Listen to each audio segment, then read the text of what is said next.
Okay चलिए, तो आप सभी लोगों का स्वागत है फ्रेंड्स टीचिंग परीक्षा के आज के इस वीडियो में, जिसके अंदर में बिहार शिक्षक भर्ती टीआरई 3.0 और 4.0 के लिए एक बेहतरीन श्रृंखला हम लोग शुरू कर रहे हैं। ये अगला 2 मिनट जो है बहुत ध्यान से सुनिए आप सभी लोग, क्योंकि इंपॉर्टेंट वाली चीज आप लोगों के लिए फिर से रीइटरेट कर रहा हूं कि क्या होने वाला है। ठीक है, तो देखिए फ्रेंड्स, आप लोगों को बता दूं कि जो अपकमिंग मैराथन जो हमारी शेड्यूल्स है वो है गवर्नर जनरल एंड वायसराय। ठीक है, tribal movement, peasant movement, tribal movement मतलब आप लोगों का आदिवासी आंदोलन जो है, ठीक है, उसके बाद में पीजेंट मूवमेंट, किसान आंदोलन, आपके बिहार टच जो रहेगा उसके अंदर में वो सारी चीजों की बात करेंगे हम लोग। सोशो रिलीजियस रिफॉर्म्स, जो सामाजिक सुधार हुए वो, और बिहार की जो स्कीम्स है, जो स्कीम्स बिहार सरकार ने निकाली थी उनको भी हम लोग देखने वाले हैं। और जब ये पांचों जो सेशंस आपके हो जाएंगे उसके ऊपर में आप लोगों की एक मेगा जो है वो फ्रेंड टेस्ट होने वाली है।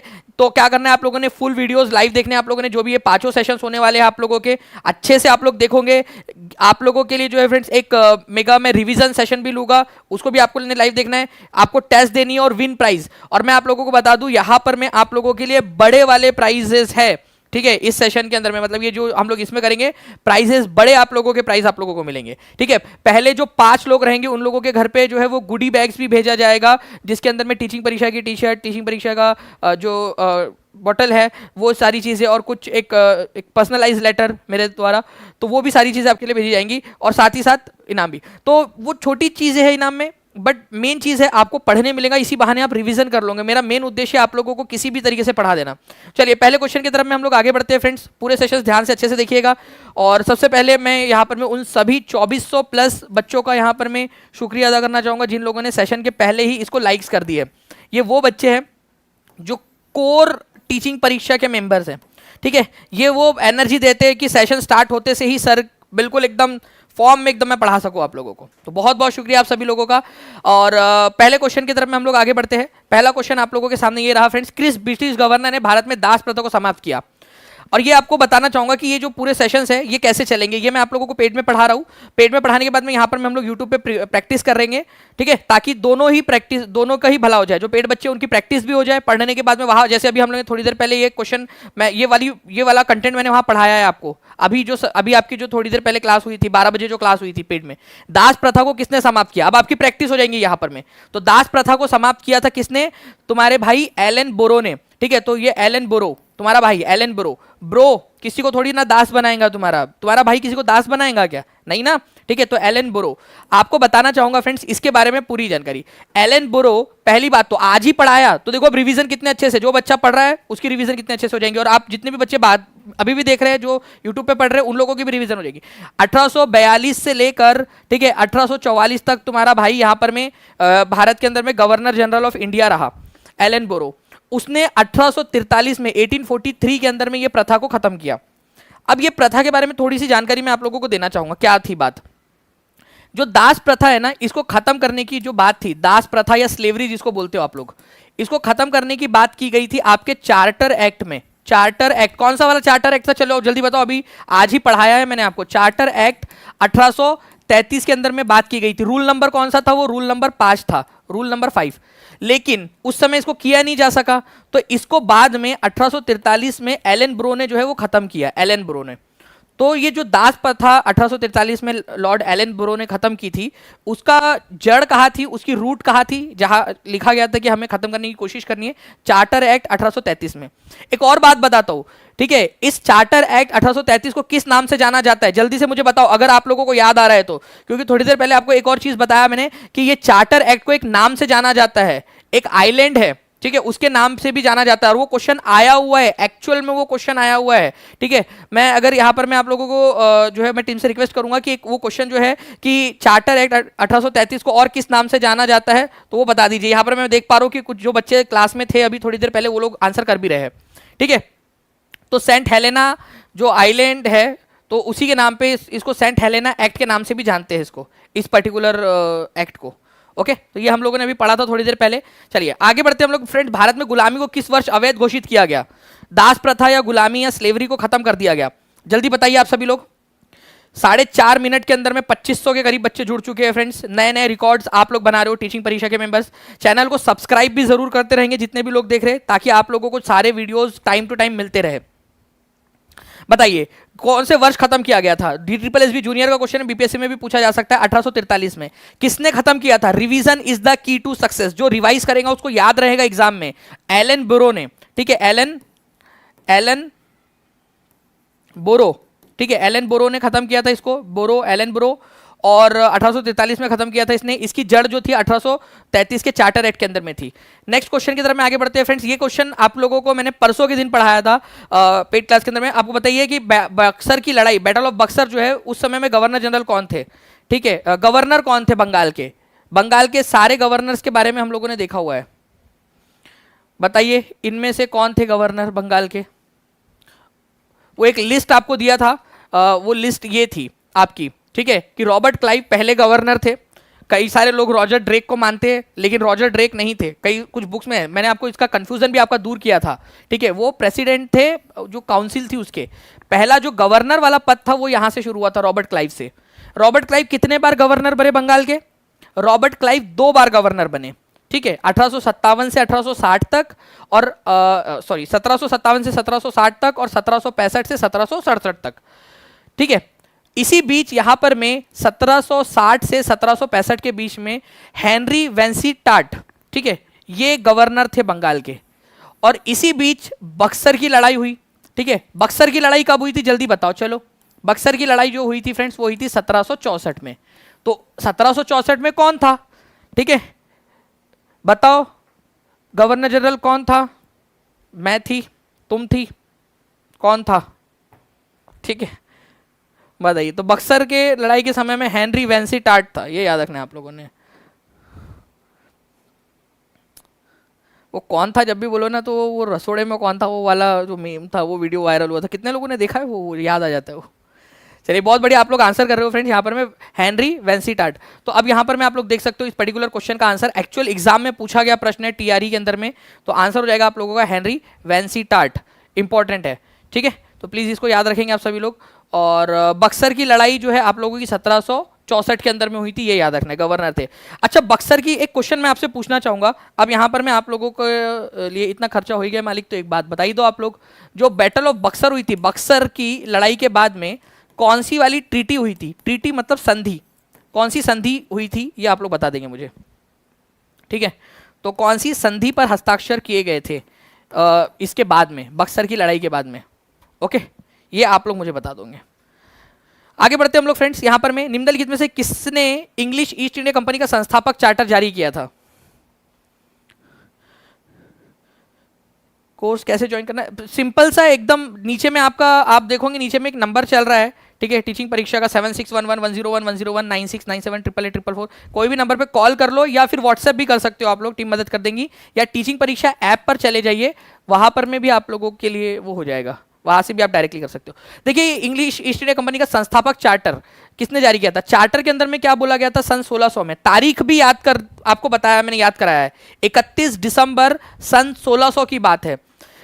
जो इंग्लिश ईस्ट इंडिया कंपनी के संस्थापक लोग थे, जो लोग जुड़े थे लंदन में, ठीक है, वो लोग दादी अम्मा क्वीन एलिजाबेथ वन के पास गए, बोले कि दादी अम्मा कैसा है घुटनों का दर्द, ठीक है, और हालचाल कैसा, ठीक है, दवाई ववाई ले रहे हो बराबर से, बुखार उखार तो नहीं है? दादी अम्मा भी सोची होंगी कि यार चलो देखो कितने अच्छे लोग हैं, मेरे से हालचाल पूछने आए, नहीं तो मेरे तो लड़के लोग आ ही नहीं रहे पूछने के लिए हालचाल, ठीक है। फिर धीरे से उन्होंने बोला होगा, अम्मा देखो नया काम धाम शुरू किया है, ईस्ट इंडिया कंपनी नाम से चालू किया हम लोगों ने, ब्रिटिश ईस्ट इंडिया कंपनी, थोड़ा सा आशीर्वाद रखो अपना, और देखो यार दूसरे लोग आएंगे फिर कंपटीशन करेंगे, हमारा तो नुकसान हो जाएगा कंपटीशन में, कैसे अपनी कंपनी आपस में लड़ेंगी अपने देश की। तो एलिजाबेथ ने, ठीक है, 15 साल के लिए उनको एकाधिकार दे दिया था, मोनोपोली। कितने साल के लिए दिया था ये क्वेश्चन आ सकता है? मोनोपोली 15 साल के लिए, ठीक है, ये याद रखना है आप लोगों ने, 15 साल के लिए दिया था मोनोपोली, ठीक है। तो जो संस्थापक चार्टर या इस्टेब्लिशिंग चार्टर था वो एलिजाबेथ वन ने, क्वीन एलिजाबेथ वन ने 31 दिसंबर सन 1600 को दिया था, और 15 साल की मोनोपोली दे दी थी, ठीक है। बाद में जो है जेम्स वन, उनके बाद में जो बना, उसने उसको 15 साल से बढ़ाकर और आगे अगले आदेश तक कर दिया था। प्रथम बार किसने गवर्नर जनरल ऑफ बंगाल के पद हेतु प्रावधान किया गया था? कौन से अधिनियम के तहत? देखो, पहले ना गवर्नर जनरल की पोस्ट नहीं थी, पहले केवल और केवल गवर्नर की पोस्ट थी, गवर्नर, ठीक है, गवर्नर की जो है वो पोस्ट हुआ करती थी। अब गवर्नर का पोस्ट को बदल के गवर्नर जनरल ऑफ बंगाल कर दिया गया। कौन से कानून के तहत? ठीक है, तो वो था regulating act 1773। Very very very important question. और पहले गवर्नर जनरल कौन बने थे बंगाल के, ये भी आप लोग बता देंगे। 3000 से ज्यादा बच्चे जुड़ चुके हैं फ्रेंड 10 मिनट के अंदर अंदर। जल्दी से जितने भी बच्चे देख रहे हैं सेशन को लाइक जरूर कर देंगे, और जहां जहां शेयर कर सकते वहां शेयर जरूर कर देंगे फ्रेंड्स। तो इस तरह से और बेहतर जो है वो एक एनर्जी मिलेगी आपको पढ़ाने के लिए। ओके, तो देखिए, तो governor general of Bengal regulating act 1773 के जरिए बना था, ये याद रखना है आप सभी लोगों ने। नाउ नेक्स्ट क्वेश्चन की तरफ में आगे बढ़ते हैं फ्रेंड्स। वॉरेन हेस्टिंग्स, ये याद रखना आप लोगों ने, पहले बने थे, फर्स्ट गवर्नर जनरल बने थे वॉरेन हेस्टिंग्स। वॉरेन हेस्टिंग्स सन 1800 ईस्वी में लॉर्ड वेलेस्ली ने प्रशासनिक सेवा को प्रशिक्षण देने के लिए फोर्ट विलियम कॉलेज की स्थापना कहां पर में की थी? टीआरई में पूछा गया प्रश्न, और टीचिंग परीक्षा के ऐप पर भी अवेलेबल है ये क्वेश्चन। ठीक है, बताइए। सन 1800 में आपका फोर्ट विलियम कॉलेज, बहुत इंपॉर्टेंट है ये, इसको बहुत ज्यादा इंपॉर्टेंट मार्क करो आप लोग। फोर्ट विलियम कॉलेज कहां पर में स्थापित किया गया था और किसने स्थापित किया था, कौन से साल में स्थापित किया था? तो प्रशासनिक सेवा, जो सिविल सर्वेंट है उनकी ट्रेनिंग के लिए फोर्ट विलियम कॉलेज की स्थापना कलकत्ता में की गई थी सन 1800 में। कौन था उस समय में? ठीक है, governor general of Bengal lord Wellesley, बहुत इंपॉर्टेंट है। लॉर्ड वेलेस्ली ने सहायक संधि लेकर आया था, सब्सिडरी अलायंस 1798 में, याद आ रहा है? 1798 में, 1798 में सहायक संधि लेकर आया था, जिसमें यह बोला गया कि जो भारत का राज्य सहायक संधि साइन करेंगे अंग्रेजों के साथ में, उस राज्य की रक्षा अंग्रेज लोग करेंगे, बदले में उस राज्य को अंग्रेजों को पैसे देने पड़ेंगे।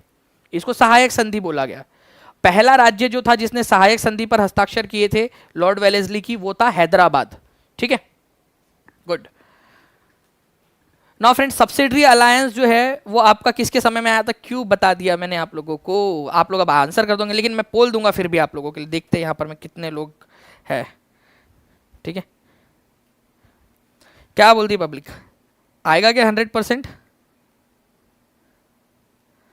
आपको क्या लगता है 100% आएगा क्या?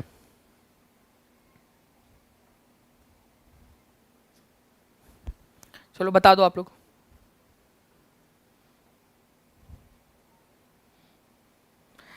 सहायक संधि सब्सिडरी अलायंस कौन से साल में आई थी ये भी बता दो आप लोग।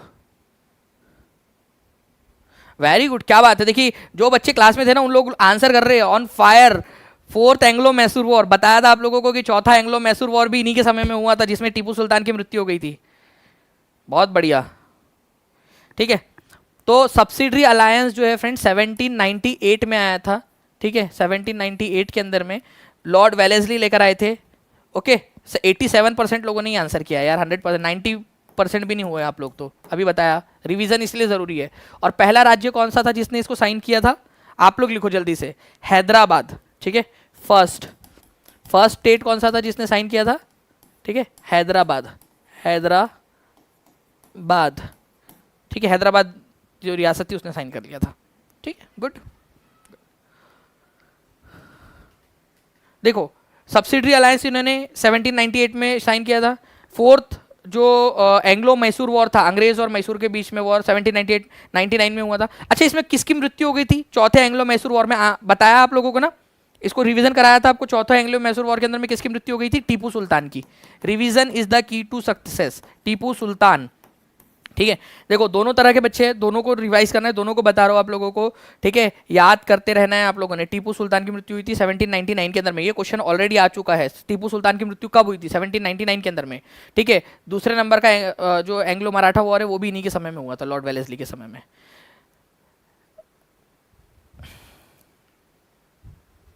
देखिए आप लोगों को बताना है फ्रेंड्स कि इनमें से कौन सा वाला जो है वो एक सही है। ठीक है, इनमें से कौन सा वाला एक सही है ये बताना है आप सभी लोगों ने। तो देखिए अगर मैं बात करूं आप लोगों से परमानेंट सेटलमेंट की, तो परमानेंट सेटलमेंट कब आया था आप लोगों का? ये आया था 1793 में। 1793 में ओके, परमानेंट सेटलमेंट, स्थायी बंदोबस्त। इसको जमींदारी बंदोबस्त भी कहा जाता है। और ये लागू किया गया था बंगाल, बिहार और उड़ीसा के इलाके में। बंगाल, बिहार और उड़ीसा और बनारस का कुछ हिस्सा था, बनारस का जो हिस्सा अंग्रेजों ने कब्जा कर लिया था उसमें। इस हिस्से के ऊपर में परमानेंट सेटलमेंट आया था, जहां जमींदारों को ये काम दिया गया था कि आप लोग टैक्स इकट्ठा कीजिए और टैक्स इकट्ठा करके अंग्रेजों ईस्ट इंडिया कंपनी के पास में जमा कीजिए। ये चार्ल्स कॉर्नवेलिस लेकर आया था ये वाला कंसेप्ट परमानेंट सेटलमेंट का, जमींदारी व्यवस्था। अच्छा, परमानेंट सेटलमेंट को किस नाम से और जाना जाता है, ये कल रात में डिस्कस किया था हमने, ठीक है। तो परमानेंट सेटलमेंट को आप लोग सूर्यास्त कानून, सनसेट लॉ के नाम से भी जानते हैं, ठीक है। ओके, सूर्यास्त कानून के नाम से भी जाना जाता है, सूर्यास्त कानून, ठीक है। सनसेट लॉ, सनसेट लॉ किसको कहा जाता है, तो परमानेंट सेटलमेंट को ही कहा जाता है, ठीक है। जमींदारी बंदोबस्त या स्थायी बंदोबस्त उसी को सूर्यास्त कानून। क्यों बोलते हैं इसको सूर्यास्त कानून, बता सकते हो आप लोग?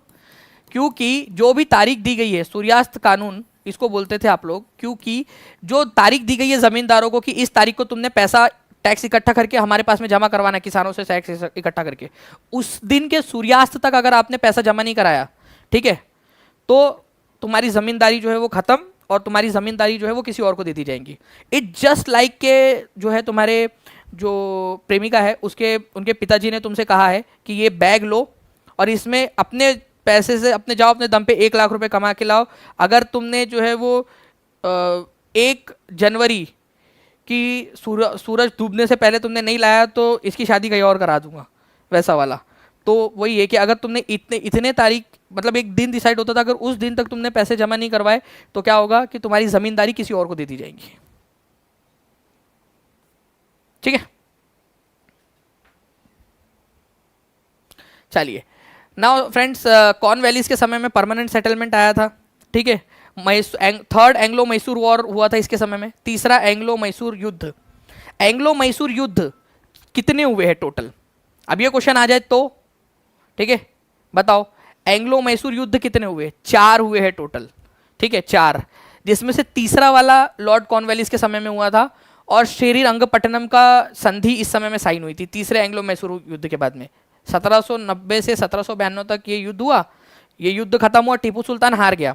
इसमें ट्रीटी ऑफ सेरिंगपट्टनम हुई थी, सेरिंगपट्टनम की संधि 1792 में। एक बात मैंने बताया था आप लोगों को कि सेरिंगपट्टनम की संधि की खासियत क्या थी, पता है आप लोगों को? उसमें क्या हुआ था, टीपू सुल्तान हार गया, टीपू सुल्तान के 2 बच्चे जो है वो उठा के लेके चले गए थे वो लोग जमानत के तौर पर, कि अगर तुमने कुछ भी, टीपू सुल्तान वापस से हमला किया या वापस से कुछ भी चतुराई दिखाई, तुम्हारे बच्चे गए। आप समझिए अंग्रेज लोग ऐसे भी करते थे, टीपू सुल्तान के 2 लड़के उठा के लेके गए इस संधि के तहत, 2 बेटे उठा के लेके चले गए थे, ठीक है। तो लॉर्ड कॉर्नवेलिस ने जो है फ्रेंड्स इस संधि को डिजाइन किया था। आपको बताना है इनमें से कौन सा वाला सही नहीं है, ठीक है। लॉर्ड कॉर्नवेलिस परमानेंट सेटलमेंट लेकर आए थे, लॉर्ड वेलेस्ली सब्सिडरी अलायंस, ठीक है, Lord Canning masterly inactivity, Dalhousie doctrine of lapse, ठीक है। देखिए क्वेश्चन टफ है लेकिन सिखाने के लिए, देखो जो चीज़ आसान होंगी ऑब्वियस सी बात है फिर आप लोग उसमें आगे कैसे बढ़ोगे। तो चीज़ें टफ है तो आगे बढ़ने का मौका मिल रहा है। और आप लोग सोचो कि अगर ये क्वेश्चन आप छोड़ के चले गए, अगर मान लो जो बच्चे पढ़ रहे हैं वो कर लेंगे तो उनको जॉब मिल जाएंगी, सिंपल सी बात है।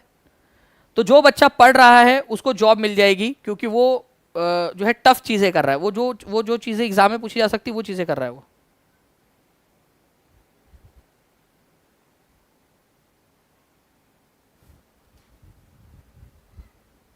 चलिए, तो मैं आपको बता दूं फ्रेंड्स कि लॉर्ड कॉर्नवेलिस जो है उन्होंने परमानेंट सेटलमेंट लेकर आया था, बिल्कुल सही बात है, ठीक है, सही है। लॉर्ड वेलेस्ली ने सब्सिडरी अलायंस लाया था, ये भी बिल्कुल सही है। लॉर्ड डलहौजी जो है वो उन्होंने डॉक्ट्राइन ऑफ लैप्स लेकर आए थे। डॉक्ट्राइन ऑफ लैप्स का मतलब क्या होता है, इसको समझो आप लोग।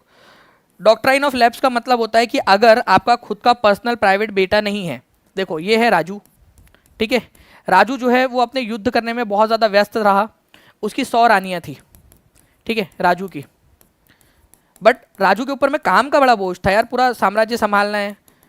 राजू का बेटा ही नहीं है कोई भी, राजू का बेटा नहीं है कोई भी, बेटा नहीं है, बेटा चाहिए हाँ, लेकिन राजू का बेटा नहीं है।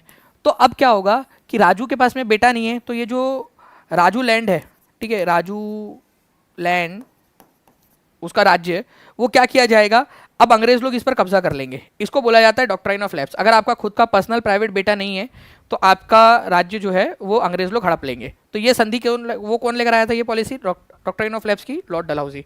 सबसे पहले सातारा नाम का जो जिला था, सातारा नाम का जो राज्य था मराठा साम्राज्य, उसको हड़प लिया गया था 1848 के अंदर में।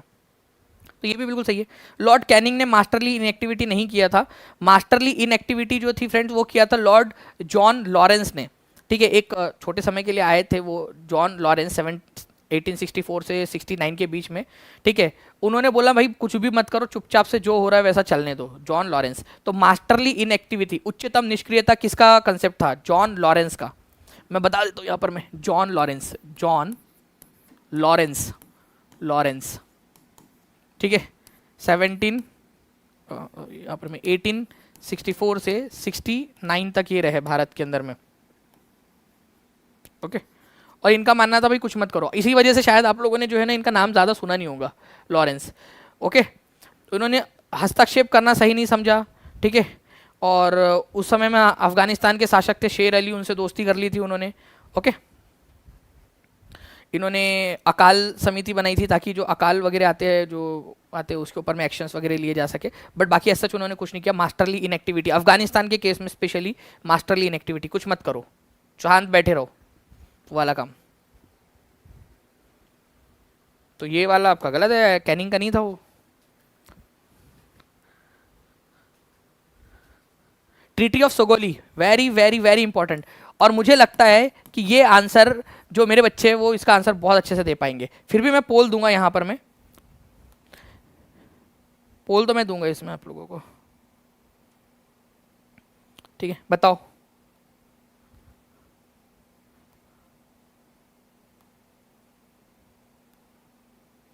इसका आंसर क्या होगा?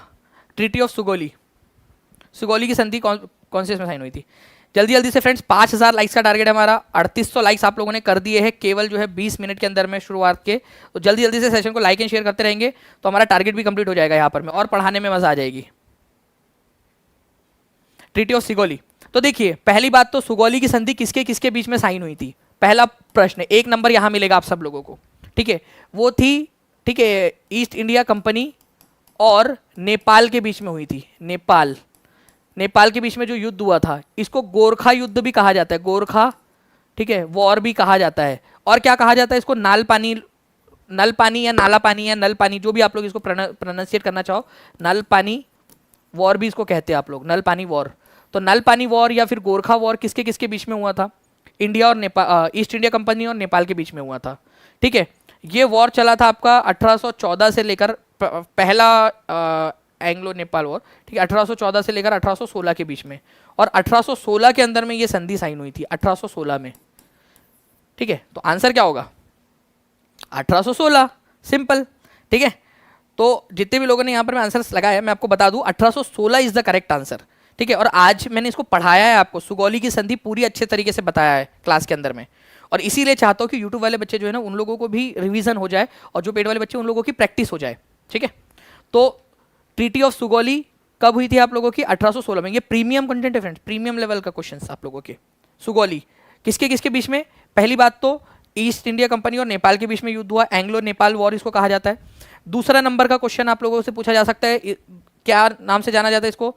ठीक है, गोरखा वॉर के नाम से भी जाना जाता है, नाल पानी वॉर के नाम से भी जाना जाता है। ओके, कब से कब तक चला था एंग्लो नेपाल वॉर? 1814 से 1816 के बीच में। ठीक है, 1814 से 1816 के बीच में चला था। ओके, और ट्रीटी ऑफ सुगौली साइन हुई थी उन दोनों के बीच में। चलिए, तो ये देखिए आप लोग पूरा का पूरा उसके बारे में आप लोगों को जानकारी पूरी, 1816 में सुगौली की संधि साइन हुई थी, गोरखा युद्ध, है ना। चलिए, गुड। बंगाल का गवर्नर जनरल भारत का गवर्नर जनरल बन गया। ठीक है, बताइए, बंगाल का गवर्नर जनरल जो था अब भारत का गवर्नर जनरल बन गया है, तो कौन से एक्ट के तहत हुआ? देखो, जो गवर्नर था ना, गवर्नर, उसको गवर्नर जनरल ऑफ बंगाल बनाया गया पहले, गवर्नर जनरल ऑफ बंगाल, वो रेगुलेटिंग एक्ट के तहत, रेगुलेटिंग एक्ट 1773 के जरिए। ठीक है, फिर क्या हुआ कि जो गवर्नर जनरल ऑफ बंगाल था, ठीक है, उसको गवर्नर जनरल ऑफ इंडिया कर दिया गया 1833 के तहत, चार्टर एक्ट 1833। ठीक है, आज ही आपको बताया कि चार्टर एक्ट 1833 जो है उसको सेंट हेलेना एक्ट भी कहते हैं, सेंट हेलेना एक्ट, जो अभी थोड़ी देर पहले बता रहा था मैं आपको। क्यों? क्योंकि वो सेंट हेलेना आइलैंड जो है आपका अटलांटिक महासागर में, उस पर भी लागू किया गया था उसी एक्ट को, इसी वजह से। तो चार्टर एक्ट 1833 को सेंट हेलेना एक्ट के नाम से भी जाना जाता है। तो आंसर हो जाएगा आपका option number C, charter act of 1833। ठीक है। और पहले गवर्नर जनरल कौन बने थे भारत के? William Bentinck, Lord William Bentinck, ठीक है, लॉर्ड विलियम बेंटिंक। अच्छा, आज मैं ना आप लोगों को एक कमेंट दिखाता हूँ क्लास का, बहुत प्यारा सा कमेंट था, ठीक है, और मुझे बहुत अच्छा लगा वो चीज़, ठीक है। मतलब मुझे एक खुशी ये हुई, जस्ट 1 मिनट लूँगा आप लोगों का, खुशी ये हुई कि जब मैं पढ़ा रहा हूँ तो बच्चे, जो मेरे बच्चे, वो कितना उसको जो है अच्छे से पढ़ रहे हैं, ठीक है, कितना बढ़िया तरीके से उसको पढ़ रहे हैं, वो लोग उसमें प्रतिसाद दे रहे हैं, ठीक है, उसको फील कर रहे हैं। मैं कमेंट दिखाता हूँ आपको, और मुझे बहुत प्यार आया है इस बच्चे के ऊपर में, छोटा सा बच्चा इरफान, पता नहीं कितना बड़ा है, इरफान अहमद नसीम जी, ठीक है। देखिए सर, वैसे तो मुझे ब्रिटिशर्स पसंद नहीं है क्योंकि अच्छे काम नहीं करते थे। आज ये पेड का, अभी मेरी क्लास हो रही थी 12:47 पे, उसमें कमेंट था ये, बट ये विलियम बेंटिक मुझे अच्छा लगा, ठीक है। मतलब देखिए वो कितना फील कर रहा है उसके अंदर में, बहुत अच्छा आदमी था सर। मतलब वो एक्चुअली लिटरली ऐसा लग रहा है मेरे को कि जैसे वो उससे मिल रहा है जब मैं पढ़ा रहा हूँ उसको। बहुत अच्छा आदमी था सर, ठीक है। एक दो थे जो अच्छे काम किए, लेकिन लॉर्ड रिपन 1873 वाला, और फिर मेरा हीरो एटली प्राइम मिनिस्टर साहिब, आई हेट लॉर्ड लिटन, ठीक है, क्योंकि आर्म्स एक्ट लाया था उसने, ठीक है, 1875 में नहीं बेटा, 1878 में लाया था आर्म्स एक्ट, ठीक है। और Lord Dufferin, Lord Curzon, very very bad, ठीक है, 1905 में बंगाल का पार्टीशन करवा दिया। फील कर रहा है, पढ़ाई को फील कर रहा है, देखो एकदम उसके शब्दों में समझ में आ रहा है कि कितना फीलिंग के साथ में वो पढ़ रहा है, ठीक है। तो बहुत बढ़िया इरफान भाई, और ऐसे ही पढ़ता रहो, ठीक है। और जो भी बच्चे बच्ची है अच्छे से ऐसे ही पढ़ते रहेंगे आप। मज़ेदार कमेंट था, बहुत बढ़िया, और ऐसा लगा कि यार नहीं, उसने सच में उसको वो कर रहा है, और उसको क्लास में मज़ा आ रही थी वो करने में, इसी वजह से वो ऐसा लिख पाया पूरा। तो लॉर्ड विलियम बेंटिक भारत के पहले गवर्नर जनरल, सती प्रथा को इन्होंने खत्म किया था, ये हम लोगों ने देखा। ओके, नाउ फ्रेंड, भारत में ईस्ट इंडिया कंपनी के प्रथम गवर्नर जनरल कौन थे? ईस्ट इंडिया कंपनी के पहले गवर्नर जनरल।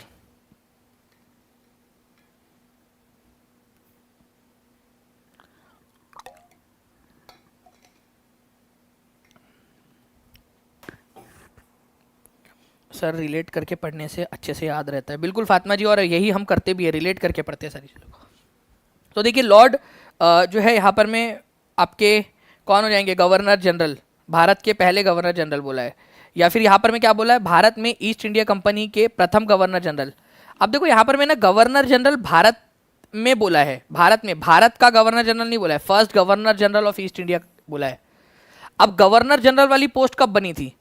पहले गवर्नर हुआ करता था, फिर हो गया गवर्नर जनरल ऑफ बंगाल, ठीक है, फिर हो गया गवर्नर जनरल ऑफ इंडिया। लेकिन गवर्नर जनरल की पोस्ट कब इंट्रोड्यूस की गई? गवर्नर जनरल की पोस्ट इंट्रोड्यूस की गई थी फ्रेंड्स आप लोगों की 1773 के अंदर में। और गवर्नर जनरल, चाहे वो गवर्नर जनरल ऑफ बंगाल ही क्यों ना हो, गवर्नर जनरल की जो पोस्ट थी वो मिली थी वॉरेन हेस्टिंग्स को, लॉर्ड वॉरेन हेस्टिंग्स को 1773 के अंदर में। तो बात क्या है यहाँ पर में? बात यहाँ पर में है कि गवर्नर जनरल कौन बना था? बंगाल का या भारत का नहीं पूछा उसने, बोला भारत के अंदर में, क्योंकि बंगाल भी भारत में है ना। तो गवर्नर जनरल की पोस्ट पहले मिली थी, जो बनी गई थी 1773 में, वॉरेन हेस्टिंग्स को मिली थी। बाद में गवर्नर जनरल ऑफ इंडिया किया गया। अगर ये पूछता कि गवर्नर जनरल ऑफ इंडिया कौन था, स्पेसिफिक पूछता, तो फिर वो वहां पर में विलियम बेंटिक होता आंसर, ठीक है, गुड। तो आंसर इसका ऑप्शन नंबर सी हो जाएगा आप लोगों का। नाउ फ्रेंड, नेक्स्ट क्वेश्चन है पिट्स इंडिया अधिनियम। अब ये देखिए बहुत इंपॉर्टेंट क्वेश्चन है, पिट्स एक्ट के बारे में भी आपको बताया था, इसको इंपॉर्टेंट मार्क करो आप सभी लोग। पिट्स एक्ट, कलर ही मिट जाएगा, ठीक है। पिट्स एक्ट, पिट्स इंडिया अधिनियम किस वर्ष जो है लाया गया था, जिसने भारत में ईस्ट इंडिया कंपनी पर नियंत्रण करने के लिए ब्रिटेन में नियंत्रण बोर्ड की स्थापना की? एक्चुअली क्या होता था ना, देखो ध्यान से सुनो, ईस्ट इंडिया कंपनी एक कंपनी थी, प्राइवेट कंपनी, ठीक है। 1599 से 1600 के बीच में इसकी स्थापना लंदन में हुई थी। इसका जो सबसे ऊपर वाला बोर्ड था उसको बोलते थे court of director, court of directors, director, ठीक है, कोर्ट ऑफ डायरेक्टर्स। ये सबसे मेन बॉडी थी जो डिसीजन लेती थी। अब क्या किया गया, पिट्स इंडिया एक्ट आता है आप लोगों का 1784 में, 1784 में। और इसने क्या किया, बोला कि कोर्ट ऑफ डायरेक्टर के ऊपर में एक और पोस्ट बनाई जाएंगी, एक और जो है संस्था बनाई जाएंगी, जिसको बोला जाएगा board of control, board of control, जिसको हिंदी में कहते हैं नियंत्रण बोर्ड, बोर्ड ऑफ कंट्रोल, जो कोर्ट ऑफ डायरेक्टर से भी ऊपर रहेगा। और इसको कौन नियुक्त करेगा? ब्रिटेन की संसद, ठीक है, ब्रिटेन की सरकार जो है उसको नियुक्त करेंगी, ठीक है। तो मतलब ईस्ट इंडिया कंपनी में कोर्ट ऑफ डायरेक्टर से भी ऊपर में बोर्ड ऑफ कंट्रोल को ला दिया गया यहाँ पर में, पिट्स इंडिया एक्ट के तहत 1784 में। इससे उस समय के जो गवर्नर जनरल थे वॉरेन हेस्टिंग्स खासे नाराज हो गए थे, और ईस्ट इंडिया कंपनी के भी लोग नाराज हो गए थे इससे, ठीक है। तो पिट्स इंडिया एक्ट, पिट्स जो है उस समय में ब्रिटेन के प्रधानमंत्री थे, उन्होंने लेकर आया था ये पिट्स इंडिया एक्ट, तो 1784। ओके, तो बोर्ड ऑफ कंट्रोल की स्थापना कब हुई? वेरी इंपॉर्टेंट पॉइंट, ठीक है। पिट्स इंडिया एक्ट भी पूछ सकते हैं, बोर्ड ऑफ नियंत्रण बोर्ड की स्थापना कब हुई थी, या बोर्ड ऑफ कंट्रोल की स्थापना कब हुई थी? 1784 में। डायरेक्ट क्वेश्चन बनेगा आप लोगों का, ठीक है। तो ऐसे ही आप लोग करते रहेंगे फ्रेंड्स, और जल्दी जल्दी से सेशन को लाइक एंड शेयर करते रहो यार, जहां भी शेयर कर सकते हो जल्दी जल्दी से, जितने भी लोगों ने सेशन को, और जितने लोगों ने अब तक टीचिंग परीक्षा चैनल को सब्सक्राइब नहीं किया, चैनल को सब्सक्राइब जरूर कर लेंगे फ्रेंड्स, ताकि ऐसे ही आप लोगों को जो इंटरेस्टिंग जो वीडियोज़ है वो सारे के सारे आप लोगों को मिलते रहे, ठीक है। और ये आपको पूरे के पूरे सेशंस देखने हैं, मैं आपको बड़ा जो हमारा जो टेस्ट होगी ना, उसमें अगर अभी से तैयारी करोगे, ये सारे हो सकता है ये क्वेश्चन मैं पूछ लूँ टेस्ट में आप लोगों से, जो 5-6 दिन बाद हमारी टेस्ट होने वाली है, तो रिवीजन करते रहेंगे आप सभी लोग।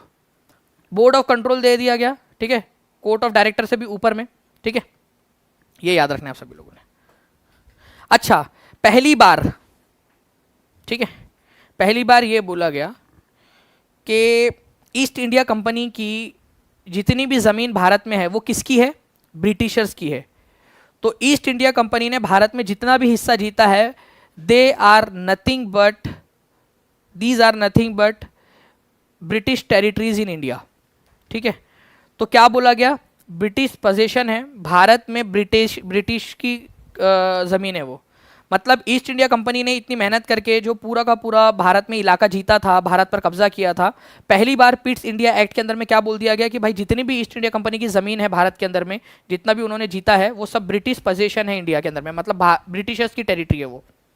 तो पहली बार ये कब बोला गया था? तो पिट्स इंडिया एक्ट में बोला गया था। ये क्वेश्चन बनता है, टीम से रिक्वेस्ट करूंगा अगर क्वेश्चन लगा सके तो, ब्रिटिश पोजीशन इन इंडिया पहली बार कौन से एक्ट में बोला गया था? तो पिट्स इंडिया एक्ट में बोला गया था। ये क्वेश्चन बन सकता है डायरेक्टली, अभी थोड़ी देर में आप लोगों को क्वेश्चन दिख जाएगा। मैसूर साम्राज्य और ब्रिटिश ईस्ट इंडिया कंपनी के बीच दूसरा एंग्लो मैसूर युद्ध किस वर्ष लड़ा गया था? अब देखिए 4 युद्ध हुए थे फ्रेंड्स, एंग्लो मैसूर युद्ध। अब मैं आपसे यहाँ दूसरे वाले की बात कर रहा हूँ, दूसरा वाला, ठीक है। तो आप लोगों को दूसरा वाले के लिए ना मैं आपको सारे के सारी चारों के चारों जो है बहुत बढ़िया तरीके से बनाया है यहाँ पर मैं, ठीक है, हमारे साथी आभा शुक्ला जी उन्होंने, ठीक है। तो पहला एंग्लो मैसूर युद्ध 1767 से 69 के बीच में, दूसरा एंग्लो मैसूर युद्ध 1780 से 1784 के बीच में। ये जो दूसरा एंग्लो मैसूर युद्ध था ना, ये वॉरेन हेस्टिंग्स के समय में लड़ा गया था, वॉरेन हेस्टिंग्स के, इसीलिए इंपॉर्टेंट है, हेस्टिंग्स के समय में। तीसरा एंग्लो मैसूर युद्ध कॉर्नवालिस के समय में, और चौथा वाला जो है फ्रेंड्स आप लोगों का वेलेस्ली के समय में। तो दूसरा एंग्लो मैसूर युद्ध आपका 1780 से 1784 के बीच में लड़ा गया था, ठीक है, ये याद रखना है। दूसरा एंग्लो 1780 से लेकर 1784 का ये वाला, ठीक है, इंपॉर्टेंट है आप लोगों का। 1780 से 1784 कितने एंग्लो मैसूर वॉर हुए? 4 हुए। टीपू सुल्तान की मौत कौन से वाले युद्ध में हुई थी? चौथे वाले में। श्रीरंगपट्टनम की ट्रीटी कौन से वाले युद्ध में हुई थी? श्रीरंगपट्टनम की। तो श्रीरंगपट्टनम की ट्रीटी हुई थी इस वाले युद्ध से, ट्रीटी ऑफ श्रीरंगपट्टनम तीसरे वाले युद्ध से हुई थी। ये भी आप लोगों से पूछा जा सकता है, ठीक है। चलिए अब देखिए, लॉर्ड मिंटो ने ब्लैंक में महाराजा रंजीत सिंह के साथ अमृतसर की संधि संपन्न की। आज आपको इसके बारे में, महाराजा रंजीत सिंह के बारे में, लॉर्ड मिंटो 1 के बारे में भी पढ़ाया है, ठीक है। तो ये एक पीस ट्रीटी थी, और महाराजा रंजीत सिंह अपने आप में एक शेर थे, पंजाब के शेर, ठीक है। मुझे अगर कोई कुछ राजा बहुत या महाराजा बहुत पसंद है जिन्होंने लिटरली भाई मतलब बनाया एक साम्राज्य, छोटे छोटे मिसल्स में बटा हुआ था पंजाब साम्राज्य, इकट्ठा करना, राजधानी बनाना, ठीक है, और उस साम्राज्य को चलाना, और अंग्रेज जैसी ताकत भी उनसे मतलब डर के रहती थी, वैसा चलाना बात थी महाराजा रंजीत सिंह की। कुछ गुनाह किया या कुछ ऐसा काम किया जो खुद के रूल्स के खिलाफ थे, गए गुरुद्वारे में, बोला कि ठीक है मैंने किया है करके, उनको एक प्यार हो गया था एक लड़की से, बोले मार दो 100 कोड़े जो सज़ा है, और पीठ खोल के खड़े हो गए, मारो 100 कोड़े, ठीक है। भाई जिगरा चाहिए होता है उसके लिए, ओके। तो ये 1809 के अंदर में हुई थी ये लड़ाई, 1809 के अंदर में।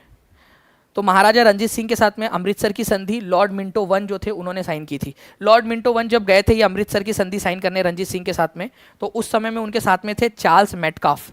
चार्ल्स मेटकाफ को जानते हो क्या आप लोग? चार्ल्स मेटकाफ को जानते हो आप लोग? जी हाँ बिल्कुल, स्वर्ण मंदिर के ऊपर में जो सोने की परत है ये महाराजा रंजीत सिंह ने ही चढ़वाई थी।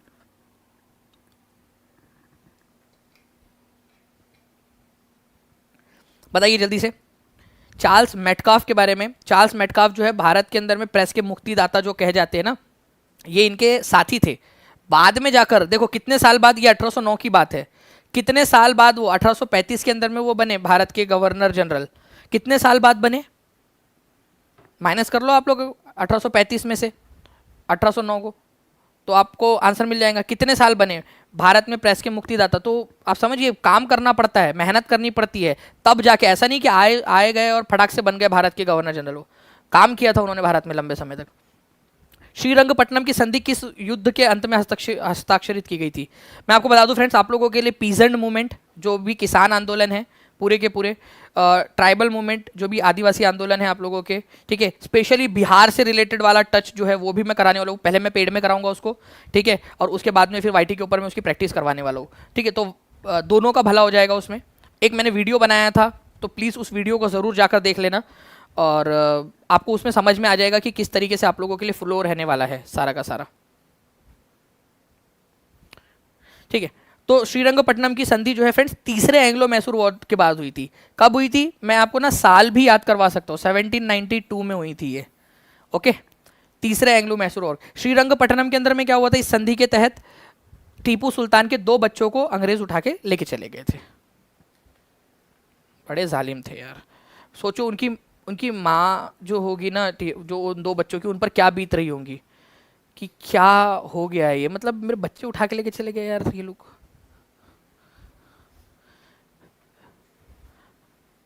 निम्नलिखित में से किस अधिनियम द्वारा ईस्ट इंडिया कंपनी के क्षेत्रों को पहली बार ब्रिटिश संपत्ति कहा गया?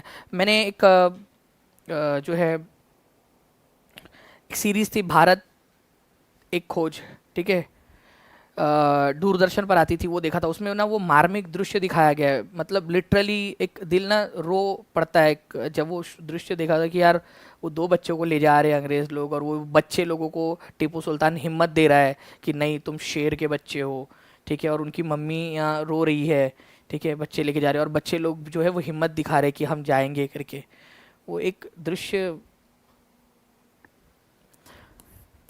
ब्रिटिश संपत्ति कहा गया है। छोटे छोटे से थे यार वो, छोटे ऐसा भी नहीं कि बड़े बड़े को, छोटे छोटे बच्चों को लेकर।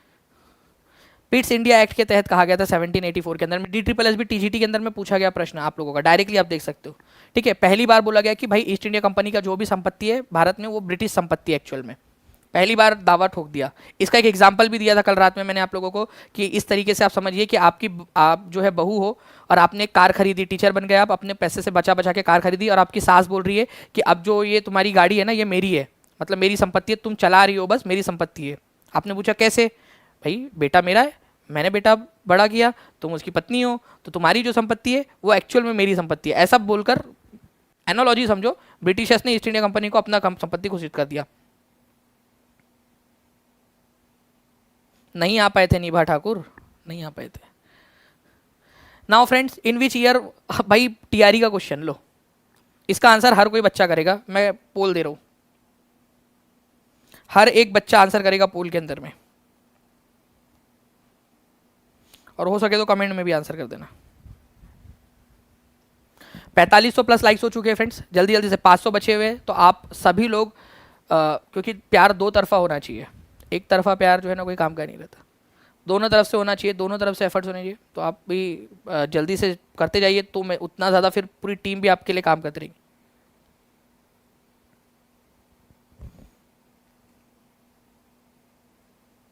देखिए फ्रेंड्स, रेगुलेटिंग एक्ट जो था आप लोगों का, जिसके जरिए गवर्नर की पोस्ट को गवर्नर जनरल कर दिया था 1773 के अंदर में, ओके। वॉरेन हेस्टिंग्स जो है वो पहले गवर्नर जनरल बने थे। ये टीआरई का एक्चुअल क्वेश्चन है, आपका एग्जाम में पूछा गया। नाउ फ्रेंड्स, आप लोगों को बता दूं कि आप लोग जितने भी लोग हैं जो टीआरई टीचिंग परीक्षा के कोर्सेज के साथ में जुड़ना चाहते हैं, तो वो लोग फ्रेंड्स बीपीएससी का जो है बीपीएससी टीआरई 3 ये कूपन कोड का इस्तेमाल करके, और टीआरई 4 के लिए जो लोग हैं वो बीपीएससी टीआरई 4 इस कूपन कोड का इस्तेमाल करके आप लोग जुड़ सकते हो टीचिंग परीक्षा के प्रीमियम कोर्सेज के साथ में, ताकि आप लोगों की पढ़ाई वहाँ पर में भी होती रहे। अधिक जानकारी के लिए आप लोग टीचिंग परीक्षा का ऐप डाउनलोड कर लीजिए, या फिर जो नीचे में नंबर चल रहे हैं ना उन नंबर पर कॉल, अगर कॉल नहीं लगता है तो व्हाट्सएप कर दीजिए, टीम आपकी मदद कर देंगी। वॉरेन हेस्टिंग्स जो है फ्रेंड्स गवर्नर जनरल बने थे बंगाल के, कब? DSSB ग्रेड 4 का क्वेश्चन है और कभी भी आ सकता है आप लोगों के एग्जाम के अंदर में, बताइए।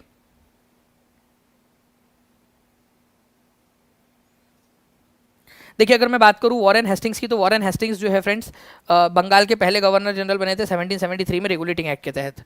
सालबाई की संधि से किस युद्ध की समाप्ति हुई थी? सालबाई की संधि, एनसीईआरटी बेस्ड क्वेश्चन है ये वाला आपका। सालबाई की संधि कौन से युद्ध से समाप्त हुई थी? उल्टा बोल गया, कौन सा युद्ध सालबाई की संधि से समाप्त हुआ था? तो देखो, सालबाई की संधि जो है ना फ्रेंड्स, बेसिकली महाराष्ट्र में सालबाई एक पीक है, ठीक है, एक पर्वत श्रृंखला, पर्वत चोटी है, उसके नाम पर रखा गया था इसका। तो पहला एंग्लो मराठा वॉर जो था वो इससे खत्म हुआ था आपका। आई होप आप, आई थिंक आपको एनसीईआरटी का मैंने ये स्क्रीनशॉट दिखाया भी था पहले कि 1782 में, ठीक है, 1782 के अंदर में सालबाई की संधि हुई थी प्रथम एंग्लो मराठा वॉर के बीच में। 3 एंग्लो मराठा वॉर हुए, ठीक है, एक 1803 से 1805 के बीच में भी हुआ सेकेंड एंग्लो मराठा वॉर, और तीसरा वाला हुआ था आपका 1817 से 1819 के बीच में, लॉर्ड जो है यहाँ पर में हेस्टिंग्स के समय में। एक वॉरेन हेस्टिंग्स थे और एक लॉर्ड हेस्टिंग्स थे। तो लॉर्ड हेस्टिंग्स के समय में हुआ था वो जो पेशवा वाली पोस्ट थी ना, तीसरे एंग्लो मराठा वॉर से खत्म हो गई। एक क्वेश्चन बनता है, आखिरी मराठा पेशवा कौन थे? पेशवा बाजीराव 2, वो बाजीराव मस्तानी वाले नहीं कि दीवानी में दीवानी हो गई वो वाला नहीं, ठीक है, मल्हारी वो नहीं, वो तो बहुत महान थे।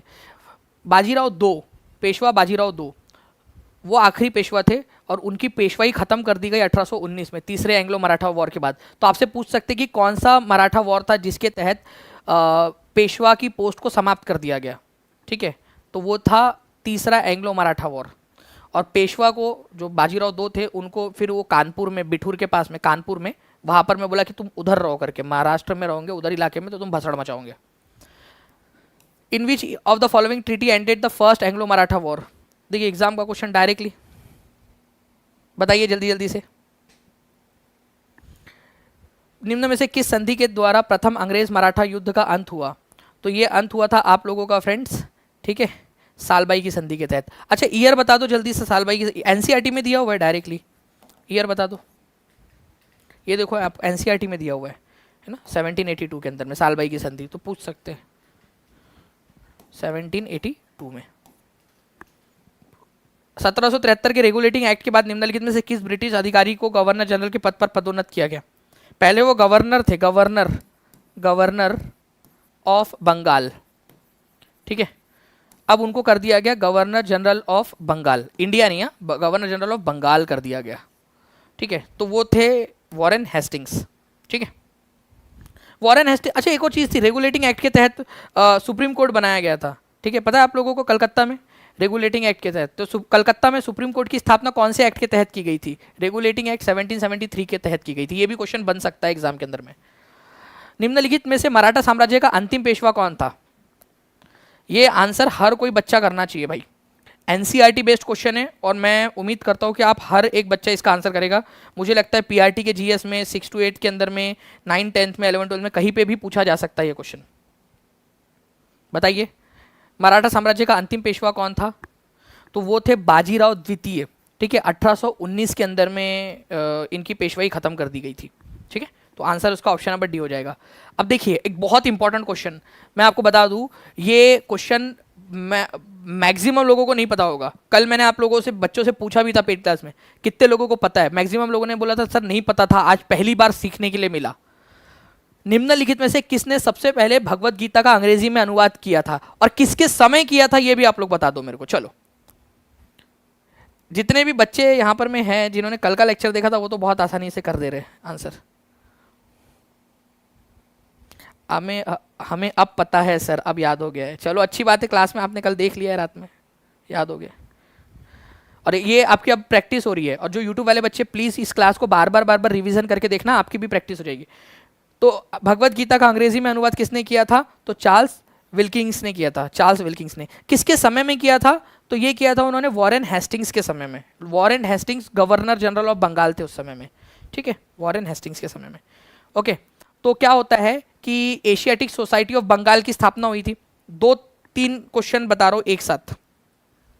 देखो, एशियाटिक सोसाइटी ऑफ बंगाल, इसकी स्थापना कब हुई? 1784 के अंदर में ये हुई थी, ये याद रखेंगे आप सभी लोग। ओके, 1784 के अंदर में। इसके संस्थापक कौन थे? विलियम जोन्स थे, ये भी याद रखना आप लोगों ने, विलियम जोन्स। उसी समय काल के अंदर में क्या होता है कि जो है पहली बार गीता जो है ना, उसका ट्रांसलेशन, भगवत गीता का ट्रांसलेशन इंग्लिश भाषा में किया गया, ठीक है, इंग्लिश भाषा में इसका ट्रांसलेशन किया गया चार्ल्स विल्किंग्स के द्वारा। ये क्वेश्चन एग्जाम में आया हुआ है, क्वेश्चन चार्ल्स विल्किंग्स के द्वारा। ओके, विलियम जो है, वॉरेन हेस्टिंग्स की एक बात एक्स्ट्रा आपको बताना चाहूँगा, और मुझे उम्मीद है कि इस पर क्वेश्चन भी अभी आएगा आप लोगों का, ठीक है, आगे में। 1781 में एनसीईआरटी में दिया हुआ है, 1781 में कलकत्ता मदरसा की स्थापना किसने की थी? अगर ये क्वेश्चन आ जाए ना तो वॉरेन हेस्टिंग्स लगाना है आपने, क्योंकि वॉरेन हेस्टिंग्स था उस समय में governor general of Bengal, Warren Hastings. Okay, तो कलकत्ता मदरसा अरबी और फारसी भाषा को बढ़ावा देने के लिए। किस गवर्नर जनरल ने बंगाल में राजस्व स्थायी बंदोबस्त शुरू किया था? अब एक चीज बताता हूं, बस 1 मिनट आप इसका आंसर कीजिए तब तक। अगर बात पटे तो मुझे बताना। अगर चीजें आसान होती तो हर कोई कर लेता, फिर आपके पास में क्या अपॉर्चुनिटी बचती? चीजें टफ है तो आपके पास अपॉर्चुनिटी है कि आप मेहनत करो और बाकी लोगों से आगे निकल जाओ। अगर ये सिर्फ एक बार लेक्चर देखने से आपका क्लियर हो जाता और आप रिवीजन ना करें और प्रैक्टिस ना करें, या फिर आराम से बैठे रहे सिर्फ टेस्ट वाला लेक्चर देख ले, तो फिर तो आप पीछे रह जाओगे। जो मेहनत करेगा वो आगे बढ़ेगा। और आप याद रखना हमेशा, जहाँ चीज़ें टफ होती है वहाँ अपॉर्चुनिटी होती है, वहाँ आपके पास में एक मौका है कि मेहनत करके आप आगे बढ़ सकते हो। आसान होंगी तो मौका भी नहीं रहेगा। एक चीज़ याद रखना, जिस बच्चे ने ये चीज़ समझ लिया वो आगे बढ़ जाएगा ज़िंदगी के अंदर में। और टीचिंग परीक्षा पर आप लोगों को यही चीज़ मैं बता रहा हूँ बार बार मोटिवेट करके कि टफ चीज़ों के ऊपर में भी मेहनत करो, आगे आप लोग बढ़ोगे। किस गवर्नर जनरल ने बंगाल में राजस्व का स्थायी बंदोबस्त शुरू किया था? तो स्थायी बंदोबस्त, परमानेंट सेटलमेंट, लॉर्ड कॉर्नवालिस लेकर आए थे 1793 के अंदर में, ठीक है, 1793 में। ये याद रखेंगे आप सभी लोग, इंपॉर्टेंट है। अगर एग्री करते, ठीक है, अगर इस बात से एग्री करते हो तो मुझे कमेंट करके बताओ यहां पर में कि एग्री करते हैं सर।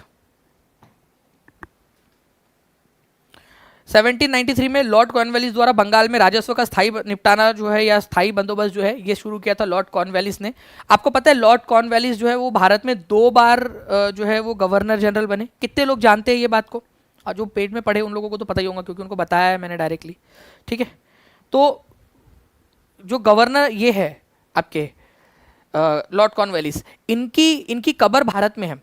मैं टीम से रिक्वेस्ट करूंगा कि उस क्वेश्चन को डाला जाए कि लॉर्ड कॉर्नवालिस की जो है कब्र कहाँ पर में है, ये क्योंकि क्वेश्चन आता है आपका, ठीक है। एग्री करते हैं सर, बिल्कुल। निम्नलिखित बंगाल के गवर्नर जनरलों में से कौन एक तृतीय एंग्लो मैसूर युद्ध से संबंधित है? तीसरा एंग्लो मैसूर वॉर, ठीक है, कब हुआ था? 1790 से 1792। देखो हम लोग उल्टा चले गए अभी ना, 1792 में।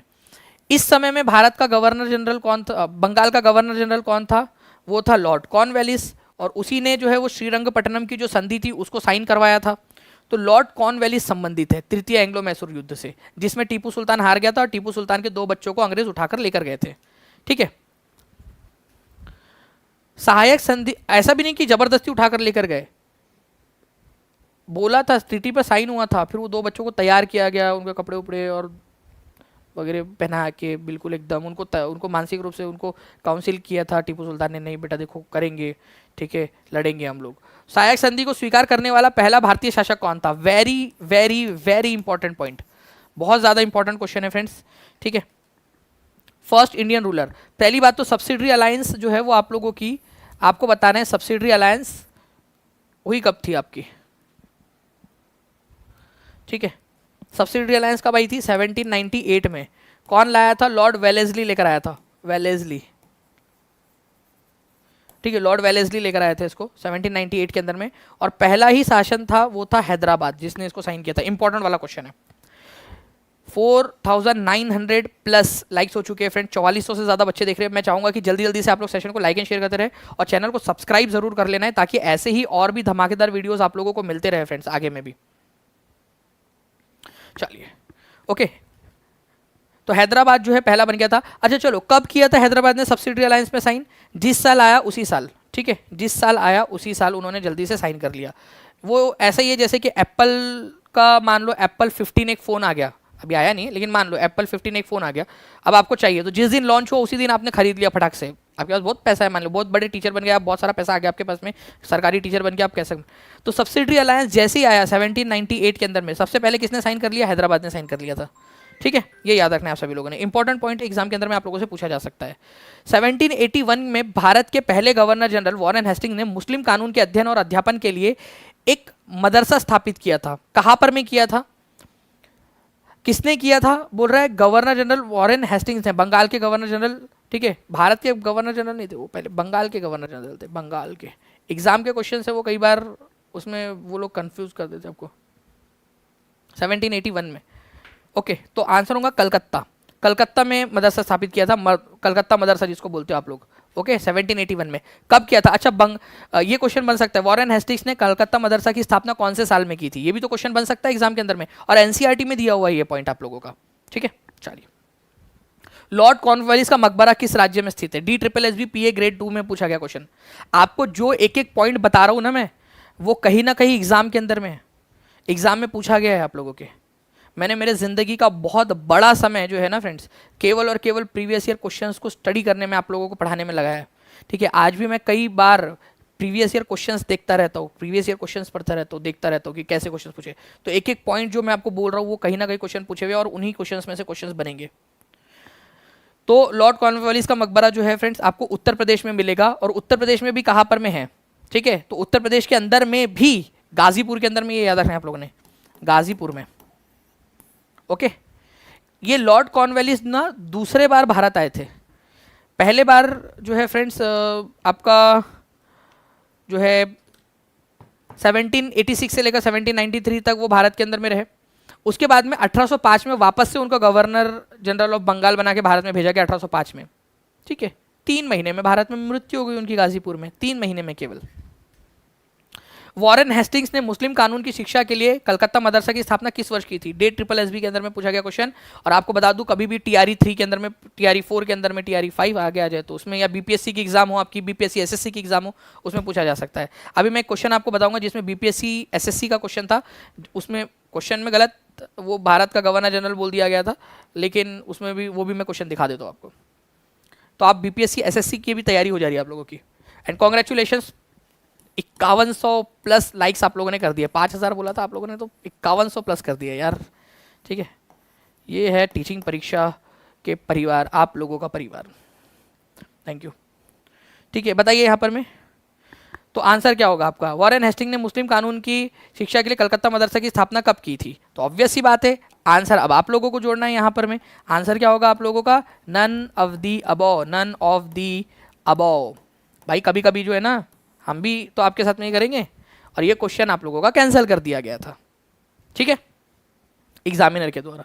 तो कुछ तो जो है आप लोगों के साथ में खेला करना चाहिए कि नहीं करना चाहिए? अभी बताया था थोड़ी देर पहले, फिर भी आपको अगर याद नहीं रहेगा और आप लोग पॉइंट नहीं कर पाओगे तो ये तो गलत है। तो answer none of the above हो जाएगा। ये क्वेश्चन कैंसिल कर दिया गया क्योंकि आंसर आपका 1781 है। ठीक है, 1781। ओके, तो answer none of the above हो जाएगा। तो आंसर क्या होगा आपका? 1781। और यहाँ एग्जाम के अंदर में ये वाला एग्जाम को कैंसिल कर दिया गया था इस क्वेश्चन को, क्योंकि आंसर में ही नहीं दिया था उन्होंने। ठीक है, तो ये आप लोगों ने थोड़ा सा याद रख लेना है। प्रथम एंग्लो बर्मा युद्ध शुरू होने पर भारत के गवर्नर जनरल कौन थे? अब देखिए, BSSC, ठीक है, स्टाफ सर्विस कमीशन जो है आपका, उसका एग्जाम का क्वेश्चन बिहार का ही है। ओके, मेमोरी बेस्ड क्वेश्चन है आपका 23 दिसंबर 2022 का। आप सोचिए कि कितना बड़े लेवल पे आप पढ़ना स्टार्ट कर चुके हो। प्रथम एंग्लो बर्मा वॉर, आज ही क्लास के अंदर में पढ़ाया है मैंने, पेड क्लास में, आज सुबह जो 12 वाली क्लास थी आप लोगों की, उसमें एंग्लो बर्मा वॉर कब हुआ था आप लोगों का? एंग्लो बर्मा वॉर आप लोगों का, ठीक है, 24 से 26 के बीच में। ठीक है, 1824 से 1826 के बीच में हुआ था। उस समय में भारत के गवर्नर जनरल कौन थे? और यहाँ क्वेश्चन में गलत था। क्या गलत था पता है? भारत के गवर्नर जनरल नहीं, बंगाल के होना चाहिए था यहाँ पर में। एग्जामिनर भाई साहब, दानिश सर की क्लास देखा करो, कंसेप्चुअल अंडरस्टैंडिंग आएंगी, ठीक है। बंगाल होना चाहिए था यहाँ पर में, governor general of Bengal. But कोई बात नहीं, इतना हमारे बच्चे भी एडजस्ट करके समझ लेंगे। लेकिन एक्चुअल में क्या है आपका, ठीक है, एक्चुअल क्या है यहाँ पर में, बंगाल होना, क्योंकि गवर्नर जनरल ऑफ इंडिया की पोस्ट 1833 में बनी थी और बात यहाँ पर में 1824 से 26 की हो रही है। तो उस समय में थे लॉर्ड आर्महर्स्ट, ठीक है। तो लॉर्ड आर्महर्स्ट जो थे ये बंगाल के गवर्नर जनरल थे, ठीक है।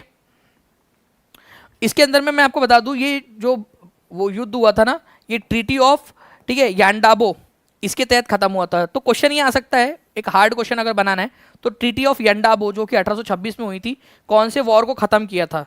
तो ट्रीटी ऑफ यांडाबो ने एंग्लो बर्मीज वॉर को, एंग्लो बर्मा, बर्मा मतलब आज का म्यांमार, उसको खत्म किया था। देखिए फ्रेंड्स, जो है ना 1824 में म्यूटिनी ऑफ बैरकपुर हुई थी। 1824 में बैरकपुर के अंदर में एक विद्रोह हो गया था। मैंने आज जब सवाल पूछा बच्चों से कि बताओ कि 1824 में बैरकपुर में म्यूटिनी क्यों हुई थी, विद्रोह क्यों हुआ था, कारण बताओ, एक भी बच्चा कारण नहीं बता पाया था। चलो अब तो बता दो यार, जितने भी बच्चे उस क्लास में थे अब तो बता दो।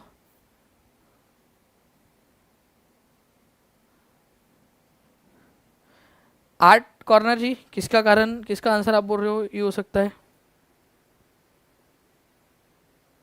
नहीं ना, वो वहां पर में क्वेश्चन का लैंग्वेज जो है वो आपका था, ठीक है, क्वेश्चन की लैंग्वेज, क्योंकि 4 ही ऑप्शन थे, तो तीसरा चौथा वाला तो, पांचवा वाला तो अभी आपके प्रैक्टिस के लिए डाला है। आर्ट कॉर्नर जी वो प्रैक्टिस के लिए डाला है अभी। तिलक लगाने, क्या बात है, जितने भी वो अच्छे बता रहे हैं ना तिलक लगाने वाले, ये सारे बच्चे वो है जो क्लास के अंदर में थे, आज पेड क्लास के अंदर में। क्योंकि तिलक लगाना कंपलसरी जो है, मतलब तिलक लगाना मना कर दिया था इन्होंने, बोला कि तिलक नहीं लगाएंगे। तिलक, सॉरी, लाल कलर का तिलक होता है, लाल कलर का तिलक, तिलक नहीं लगाना करके बोल दिया था, ऐसा तिलक हटा दो करके। तो वो बोले भाई तिलक तो लगा के आएंगे हम लोग। प्रथम बर्मी युद्ध के दौरान भारत का गवर्नर जनरल कौन था? अगर ऐसा क्वेश्चन जो है, आई थिंक शायद ये आ जाता है आप लोगों का, तो आर्महेस्ट, ठीक है, आप लोगों का। अब देखिए सर्वोच्चता की नीति, इसके लिए आज हम लोगों ने कौन सा एग्जाम्पल लिया? आपका एग्जाम्पल लिया था आपके फूफा जी का। मैं फिर से एग्जाम्पल दे देता हूं सब लोगों के लिए। आपके फूफा जी जो है, ठीक है, आपके पिताजी के जीजा जी, वो अपने आप को हमेशा बड़ा समझते हैं कि भाई मैं बड़ा है, ठीक है, मैं इस घर का दामाद हूँ, मेरी बात सुनी जाए, है ना, ऐसे ही बोलते हैं आपके। तो अंग्रेज लोगों का भी ऐसे ही था, वो फूफा जी टाइप के लोग थे। वो क्या बोलते थे कि भाई हम सर्वोच्च हैं, हम बड़े हैं, ठीक है, हम ज़्यादा काबिल लोग हैं, भारतीय राज्यों से ज़्यादा काबिल है, तो भारतीय राज्यों के ऊपर है हम लोग। अगर भारतीय राज्य शासन ठीक से नहीं चला पाते तो हमारी जिम्मेदारी बनती है कि उस राज्य को अपने कब्जे में ले ले और उस पर सही से शासन करे। इसको पॉलिसी ऑफ पैरामाउंटेसी कहा जाता है, ठीक है।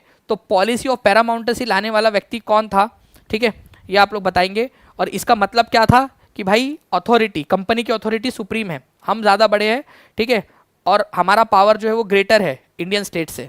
भाई मान ले, जा खत्म कर, जी ले अपनी ज़िंदगी, ठीक है। कौन था जो ये लेकर आया था? ये क्वेश्चन बन सकता है ना आप लोगों से, बताइए। डायरेक्टली क्वेश्चन ही बन सकता है आप लोगों का। लॉर्ड हेस्टिंग्स लेकर आया था, ये याद रखना, 1813 के अंदर में। Lord Hastings, Lord Hastings, Hastings, ये 1813 से लेकर 1823 तक बंगाल का जो है वो गवर्नर जनरल था, लॉर्ड हेस्टिंग्स। बहुत इंपॉर्टेंट क्वेश्चन है। पॉलिसी ऑफ पैरामाउंटेसी, सर्वोच्चता की नीति कौन लेकर आया था? लॉर्ड हेस्टिंग्स, ठीक है। बहुत चुल थी इसको कि बड़ा दिखना है करके अपने को। निम्नलिखित में से किस अधिनियम ने भारत में ब्रिटिश सरकार और ईस्ट इंडिया कंपनी द्वारा नियंत्रण की दोहरी प्रणाली स्थापित की? देखो मैंने आपको बताया ना, ईस्ट इंडिया कंपनी किसकी थी? प्राइवेट कंपनी थी। इसको कौन चलाता था? इसको चलाते थे court of directors, court of directors, ये आपकी कंपनी है, ठीक है, कोर्ट ऑफ डायरेक्टर्स। जो भी शेयर होल्डर लोग हैं वो लोग इसको चलाते थे। अब क्या हुआ, एक एक्ट आता है जिसके अंतर्गत ये बोल दिया जाता है कि ब्रिटेन की जो सरकार है वो एक बोर्ड ऑफ कंट्रोल स्थापित करेंगी। Board of control, board of control, नियंत्रण, ठीक है, कंट्रोल, ओके। नियंत्रण बोर्ड स्थापित करेगी। अब क्या हो गया कि दो हो गए यहाँ पर में, court of directors and board of control, तो दोहरी प्रणाली हो गई यहाँ पर में नियंत्रण की, दोहरी प्रणाली। अब दो दो इसको ईस्ट इंडिया कंपनी को संभालने वाले हो गए। बोर्ड ऑफ कंट्रोल के जो लोग हैं वो ब्रिटेन की सरकार नियुक्त करेंगी और ईस्ट इंडिया कंपनी के जो शेयर होल्डर्स है वो कोर्ट ऑफ डायरेक्टर्स में रहेंगे। तो दोहरी हो गई थी ये आया था पिट्स इंडिया एक्ट के तहत। इससे वॉरेन हेस्टिंग्स काफ़ी ज़्यादा नाराज़ हो गए थे, जो पहले गवर्नर जनरल थे ना बंगाल के, वो कि बोले यार ये क्या भसड़ मचा रहे हो यार तुम लोग ईस्ट इंडिया कंपनी। तो पिट्स इंडिया एक्ट 1784, ये याद रखना है आप लोगों ने फ्रेंड्स, इंपॉर्टेंट पॉइंट है, एग्जाम के अंदर में पूछा जा सकता है, याद हो जाएगा आप लोगों को दोहरी प्रणाली। अच्छा, बोर्ड ऑफ कंट्रोल कब आया था डायरेक्टली, अगर ये क्वेश्चन आ जाए आप लोगों से तो ठीक है, याद रखना है आप लोगों ने जी। पॉलिसी ऑफ पैरामाउंटेसी कौन लेकर आया था, डायरेक्ट क्वेश्चन खत्म, हर बच्चा आंसर करेगा। मैं चाहता हूं कि एक तो भी क्वेश्चन ऐसा हो यार जिसमें 100% आंसर आए। मैं जब पोल दूं तो क्या इसमें 100% आंसर आ जाएगा?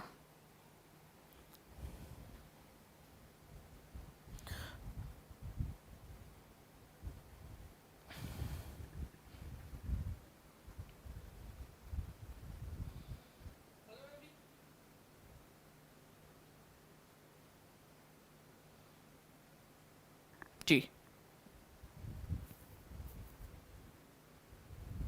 चलिए, तो फ्रेंड्स आप लोगों के आंसर्स यहाँ पर में आ रहे हैं। सर्वोच्चता की नीति, पॉलिसी ऑफ पैरामाउंट जो है वो लॉर्ड हेस्टिंग्स लेकर आए थे 1813 के अंदर में, सर्वोच्चता की नीति। तो आंसर इसका ऑप्शन नंबर डी हो जाएगा। कितना परसेंट बच्चों ने आंसर दिया है यहाँ पर में यार? केवल 59% लोगों ने आंसर दिया है, मतलब कितनी ख़राब बात है, कितनी ज़्यादा ख़राब बात है। रिवीजन करो भाई लोग, रिवीजन, पूरे लेक्चर्स देखो, बार बार देखो, अभी भी मौका है, मैं अभी भी बोल रहा हूँ, तुम टॉप कर सकते हो, तुम टॉप कर सकते हो बीपीएससी की टीआरई के एग्जाम में, अभी भी अगर पूरी मेहनत कर दी तो। ये आपको बता रहा हूं मैं कि अभी भी अगर पूरा स्टार्ट कर दिया, चाहे इस क्वेश्चन का आंसर गलत क्यों होगा, लेकिन अभी भी कर सकते हो, लग जाओ। फिर बोलना मत कि किसी ने बताया नहीं था कि कर सकते थे। तुम टॉपर बन सकते हो, पास करना तो दूर की बात है, लेकिन पूरी मेहनत करनी पड़ेगी, पूरी जान लगा देनी पड़ेगी यहाँ पर मैं आपको, ठीक है। चलिए, तो D is the correct answer, Lord Hastings यहाँ पर में आंसर हो जाएगा आपका। लॉर्ड हेस्टिंग्स ने ब्लैंक की शुरुआत की, जहां ईस्ट इंडिया कंपनी ने दावा किया कि उसका अधिकार सर्वोच्च है और उसके लिए शक्ति भारतीय राज्यों से अधिक होंगी। चलो, एक मौका फिर से दे रहा हूं आपको, ठीक है, एक मौका फिर से, और ये आप लोगों का टेस्ट है कि भाई कितना आप अटेंशन दे रहे हो।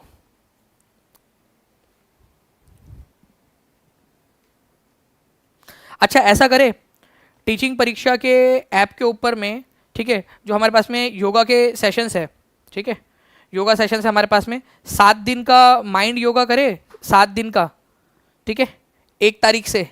टीचिंग परीक्षा का ऐप सभी लोग डाउनलोड कर लो, ठीक है, या उसके लिए मैं फॉर्म दे दूंगा आपको, वो कोर्स में ऐड करवा दूंगा, मैं योगा वाले कोर्स में आपको फ्री ऑफ कॉस्ट ऐड करवा दूंगा, ठीक है।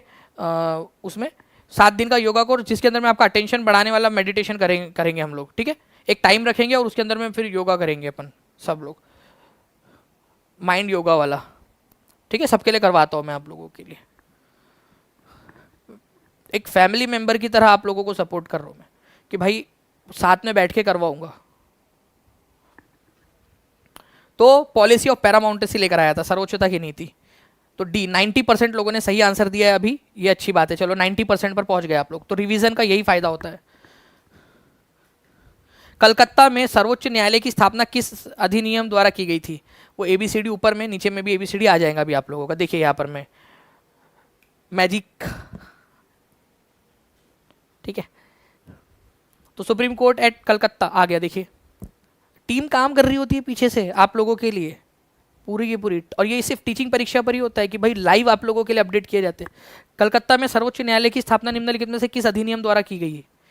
तो कलकत्ता सर्वोच्च न्यायालय की स्थापना जो है फ्रेंड्स, ये की गई थी रेगुलेटिंग एक्ट 1773 के तहत, रेगुलेटिंग एक्ट ऑफ 1773, इंपॉर्टेंट है, ओके। तो वॉरेन हेस्टिंग्स ने क्या क्या किया? वॉरेन हेस्टिंग्स ने 1781 के अंदर में कलकत्ता मदरसा खोला था। सुप्रीम कोर्ट की स्थापना की गई थी कलकत्ता के अंदर में 1773 के रेगुलेटिंग एक्ट के तहत, ठीक है। भारत में न्यायिक सेवा का जन्मदाता किसको कहा जाता है? Father of Indian judicial services, ये आपको पढ़ाया हुआ है। भारत में न्यायिक सेवा का जन्मदाता किसको कहते हैं? ठीक है, तो वॉरेन हेस्टिंग्स को कहते हैं।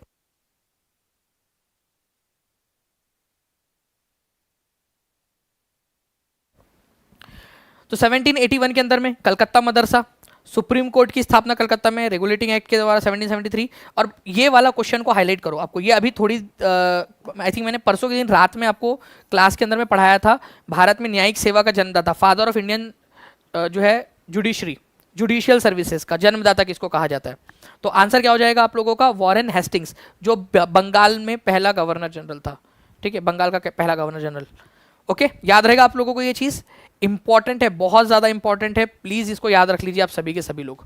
ओके चलिए, ये पढ़ाया हुआ है सारा का सारा कोर्स में, आपको पढ़ाया हुआ है मैंने, ये कोर्स की ही स्लाइड है जो मैं लिख के बता रहा था आपको उसमें। तो अभी भी बोल रहा हूँ कि जो बच्चे ज्वाइन होना चाहते हैं टीचिंग परीक्षा के साथ में, वो लोग जो है फ्रेंड्स TRE 3 की बैच अगर लेते हो तो 60% ऑफ आपको मिल जाएगा BPSC TRE 3 का इस्तेमाल करके कोड का, और BPSC TRE 4 अगर करना चाहते हो तो 50% ऑफ मिल जाएगा BPSC TRE 4 इस कोड का इस्तेमाल करके। टीचिंग परीक्षा ऐप डाउनलोड कर लीजिए, या फिर जो नंबर चल रहा है उस पर कॉल या व्हाट्सएप कर दो, आपको डायरेक्टली मिल जाएगा। कलकत्ता में सुप्रीम कोर्ट की स्थापना करने वाला गवर्नर जनरल कौन था? चलो बताओ।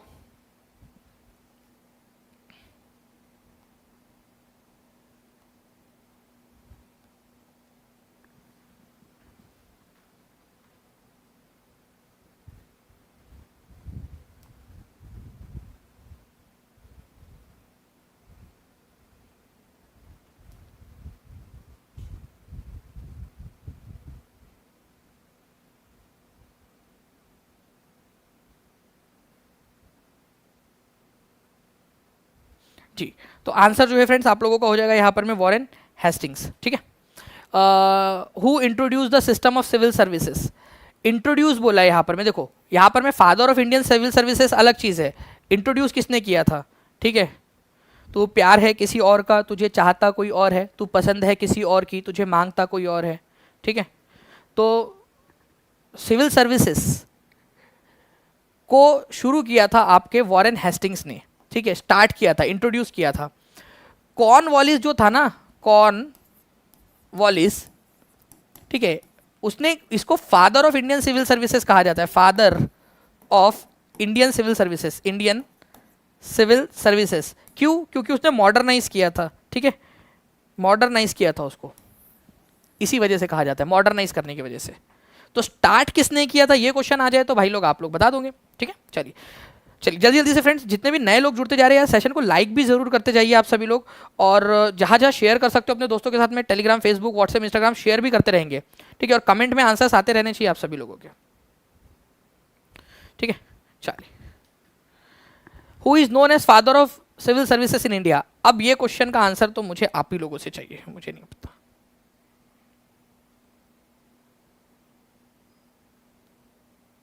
जो बच्चा लाइव देख रहा है, ठीक है, वो पोल में आंसर कर सकता है।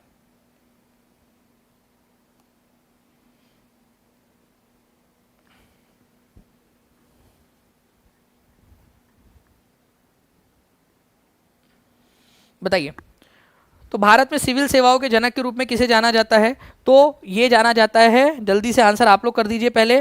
तो बिल्कुल आंसर होगा लॉर्ड कॉर्नवालिस। ठीक है, कितना परसेंट लोगों ने आंसर किया पता है आप लोगों को? ठीक है, कितना परसेंट लोगों ने आंसर किया है? 73% लोगों ने आंसर किया है, 73% लोगों ने। अभी पिछली स्लाइड में बताया Cornwallis father of Indian civil services. ठीक है, और यहाँ पर मैं पूछा सिविल सर्विसेज का फादर किसको कहा जाता है, 73% लोगों ने आंसर किया। भाई देख रहे हो आप लोग, जो पढ़ाई करेगा, जो आगे बढ़ेगा कंपटीशन, ठीक है, उसके लिए आसान होता जाएगा, बिल्कुल आराम से। ठीक है, तो लॉर्ड कॉर्नवालिस के बारे में क्या क्या पढ़ाया मैंने, देखिए आप लोगों को क्लास में। परमानेंट सेटलमेंट जो है उन्होंने लेकर आया था, उसको सूर्यास्त कानून भी बोलते हैं, 1786 से 1793 के बीच में था। स्थायी बंदोबस्त, जमींदारी कानून जो था, इसको ये कहा जाता है टैक्स कलेक्ट करने की जिम्मेदारी ईस्ट इंडिया, जो टैक्स कलेक्ट करने की जिम्मेदारी जो है जमींदार की थी, फिर बाद में वो पैसा ईस्ट इंडिया कंपनी को लाकर देगा उस दिन के सूर्यास्त तक। ठीक है, इसकी कबर देखो, ये भी बताया था 30 जुलाई, ठीक है, 15 अक्टूबर तक भारत में उसका दूसरा कार्यकाल रहा। 1805 में भारत आया, लेकिन गाजीपुर में उसकी मृत्यु हो गई थी, वहीं पे उसको दफनाया गया। Father of Indian civil services कहा जाता है। देखिए ये वो स्लाइड है जो पढ़ाया था मैंने, सारी चीज़ें वही है जो पढ़ा रहा हूँ, और आगे में भी वही सारी चीज़ें रहेंगी जो आपको पढ़ाया हुआ आएगी आप लोगों के। ठीक है, इसके अंदर में, और अभी ट्राइबल मूवमेंट और सारी चीज़ें जो है वो भी वैसे ही, जैसे आज मैं पढ़ा रहा हूँ वैसे ही आज हम जो पढ़ रहे हैं ना, इसको करेंगे, और आगे में भी ऐसे ही हम लोग आगे बढ़ते रहेंगे। ठीक है, पढ़ते हुए। चलिए, ओके, तो एक चीज़ थी। इसके अलावा जो है फ्रेंड्स, मैं आप लोगों से एक सवाल पूछना चाहता हूँ। जो भी बच्चे आज क्लास में थे, आज ही की थी, आपको बताना है कि कौन सा कानून था, ठीक है, कौन सा कानून था जिसके तहत हर साल शिक्षा के, कौन से कानून के तहत हर साल, ठीक है, 1 लाख रुपए ईस्ट इंडिया कंपनी जो है हर साल 1 लाख रुपए, 1 लाख रुपए जो है वो एजुकेशन के लिए देगी, एजुकेशन के लिए भारत के अंदर में। वो कौन से कानून के तहत किया गया था, कौन सा एक्ट था, वो कौन सा एक्ट था, आज ही पढ़ाया है, उस एक्ट का नाम आप लोग मुझे बताएंगे, ठीक है। और ऐसे ही फ्रेंड्स और भी हमारे सेशंस चलेंगे, कल भी हम लोग करेंगे। और आप लोगों को एक चीज़ बताना चाहूँगा मैं कि हम लोग किस तरीके से इसको करने वाले हैं। जो मैं टॉपिक्स आपको पढ़ा रहा हूँ ना, जो टॉपिक्स आप लोगों को करवा रहा हूँ मैं अभी इसके अंदर में, ओके, वो टॉपिक्स आप लोग पढ़ेंगे पूरे के पूरे, सारे के सारे जो टॉपिक्स है। स्टार्टिंग में ही मैंने आई थिंक शायद उसकी स्लाइड लगाई थी, मैं फिर से लगा देता हूँ आप लोगों के लिए वो स्लाइड को, ठीक है। चलते हैं स्लाइड नंबर,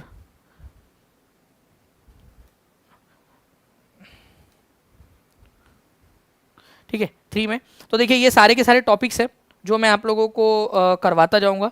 ये टॉपिक्स आप लोगों ने पढ़ने, जैसे आज मैंने गवर्नर जनरल एंड वायसराय पढ़ाया, और भी मैं क्वेश्चंस कराऊंगा उसको, कल वाले लेक्चर में भी कराऊंगा आप लोगों को।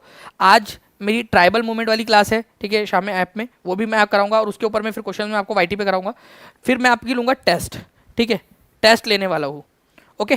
तो आप लोगों ने क्या करना है, आप लोग इस टेस्ट के अंदर में, इस टेस्ट को आप लोग अटेम्प्ट करोगे, ठीक है।